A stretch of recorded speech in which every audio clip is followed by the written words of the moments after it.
So somebody asked me the question the other day, hey Jake, should I invest into stablecoin liquidity pools or stablecoin strategies, or should I invest into delta hedged liquidity pools? And in my opinion, you can't really compare them to each other. It's not apples to apples at the end of the day. The reason why is because if we dive into stablecoin liquidity pools, let's just look at it over on DeFi Llama, which is the tool that we use to find stablecoin liquidity pools. You'll see that the APYs are significantly lower. They're a couple percentage points. Now, if we look specifically at liquidity pools, not just like lending and whatnot, even then, we have some strategies up to 10%, but we're having to use stuff like RLUSD. We have this one over here using SUSDE, right? So while we can get decent returns there, those are better than what you would get in a bank account, and it's completely liquid over here. You don't have to buy a CD, right? At the same exact time, is it really worth the risk that you're taking on? You're FDIC insured when you're in the banks, compared to when you're in DeFi, that thing can vanish in an instant. I personally know because I lost $32,000 on Terra Luna's UST. Like over here, we have Uniswap V3 doing 37%, but you're on USDT to USDF, and I've personally never heard of USDF.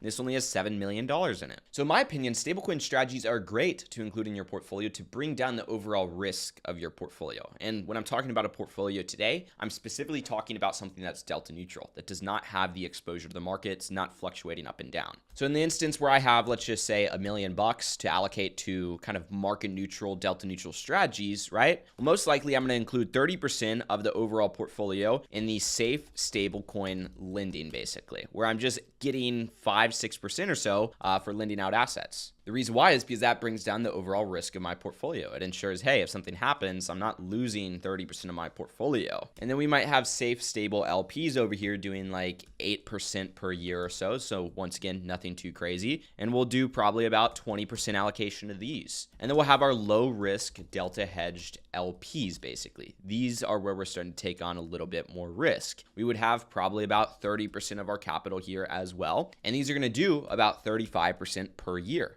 Very, very good. But the thing is, you have the risk of hedging. And when I say the risk of hedging, I mean the fact that your hedge could not cover if there's a huge event where we see a huge spike or a huge decline, right? You could end up getting liquidated on your hedge, and that can hurt you. So again, more risk here in these two, but at the same exact time, you're getting a significantly higher return. And it is relatively low when you're looking at low risk delta hedged LPs. And then we'll have our high risk delta hedged LPs. This is what I like doing because it allows us to capture high yield while still mitigating our risk and not having kind of the market exposure. So I'll typically dive into meme coins doing a couple 100%, and then after all hedging cost, after kind of the divergence loss and everything like that, we're able to pull out an 80% APY, which is amazing. And I'll do about 20% of my portfolio here as well. So when you crunch it together, you end up getting about a 29% yield, which on, $1 million, that's 290 grand a year off of just stable DeFi strategies, but you're mitigating your overall risk. Instead of just diving into these low risk delta hedged LPs, you're including some higher risk and some significantly lower risk where you don't really have to do much. And I'll dive into exactly how we can find these positions in just a second. But first, I want to mention I'm hosting a 3-day live virtual event. It's going to cover exactly how I managed to deploy over $50 million across all of my clients using the DeFi formula, and I'm going to reveal the exact formula, everything from start to finish. I want to dive into exactly how we would deploy 50K and then ramp up from there to $1 million. And then we're going to talk about exactly how you can manage your portfolio after you end up deploying your capital. The recordings won't be available, so this is be there or don't. If it's late your time, I would recommend you stay up. However, if you guys do want to secure your spot, make sure to go RSVP using the link right below this video. But let's dive in. The first thing that I want to start with is just the safe stablecoin liquidity pools and strategies. So we use DeFi Llama, as I previously mentioned, for stablecoin liquidity pools, and basically anything outside of concentrated liquidity, we are using DeFi Llama for, because it truly is the best tool out there for that. When it comes down to concentrated liquidity, the delta hedged LPs, we will dive into metrics finance in just a second. But first things first, we want to select our chains. Typically, I'm on Ethereum, Solana, we'll do some Base, some Polygon, some Avalanche,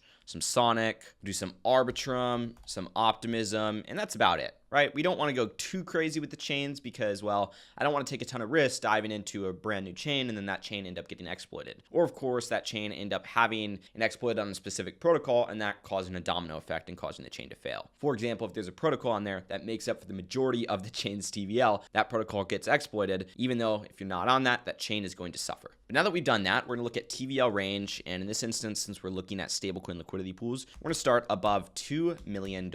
And we're going to look at a max of roughly $15 million.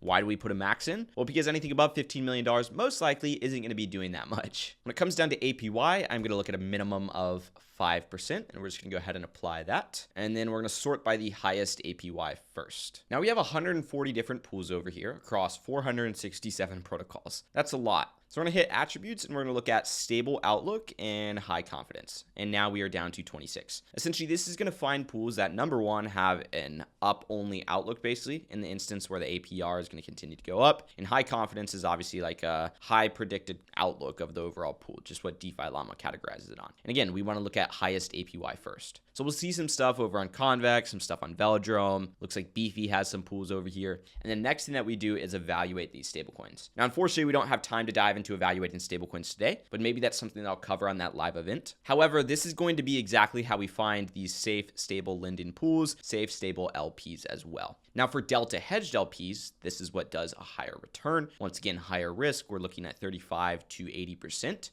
Let's take a look. We're gonna use Metrics Finance, and typically we just wanna look at TVL higher than $1 million. And again, we don't wanna make up for a huge portion of the pool. No more than 5% is what I would say. I'm gonna select kind of these exchanges and networks just because I know that these do good results basically. And then we're gonna look over here at APR higher than, let's just say 35%, or we'll actually do 50% or so. And then from there, we're going to look at the highest TVL first. So we have stuff like Ethereum DSDC. I would say stuff that's paired with a stablecoin is generally going to be a little bit harder to hedge than something that just has full market exposure. So we could do something like EIGIN to ETH. And if we look at this one, we'll just pull it up. And let's just say we have about a total of $30,000. Well, then we'll put $20,000 on this liquidity pool. We are going to want to go with a relatively broad range. And the reason why is because the broader the range, the easier it's going to be to manage this pool and the more passive it will be. And our actual asset exposure doesn't matter too much. I mean, we could get into the nitty-gritty of taking a little bit of a directional, but in that instance, we're not going to dive into that today. And again, if you guys want a full video tutorial on how exactly to find these positions, build them out, and build out the strategies from start to finish, I can do that. Just let me know down below in the comment section. But let's just say we did 1,800 to 2,900. Gets us about 50-50 of each asset. Now, volume-wise, you can see that we had a very big volume day over here and it completely declined. So I don't want to factor that in, right? Because it's showing an average of $1 million a day, yet we're doing 500 grand a day or so, if that. So I'm just going to look at the past 9 days in my calculation time frame. That's going to factor out that very, very big volume day. And you can see our APR is now 84%. It's a lot more accurate and realistic. And the next thing that I'm going to do is head over to Hyperliquid and pull up EIGIN on there, right? And we want to make sure that we can hedge it. So with Hyperliquid, we would essentially do 2x leverage. The reason why is because, well, we have $10,000 left. Remember, we had 30 grand to allocate to this Delta Hedged LP. Only 20 grand can go on the LP because we have to have collateral for the actual hedge. So 20 grand's over here, 10 grand is over here with 2x leverage, which equals 20 grand. And as soon as we enter this position over here, we're going to go and hedge out $10,000 of exposure to Ethereum and $10,000 of exposure to EIGIN. Simple as that, right?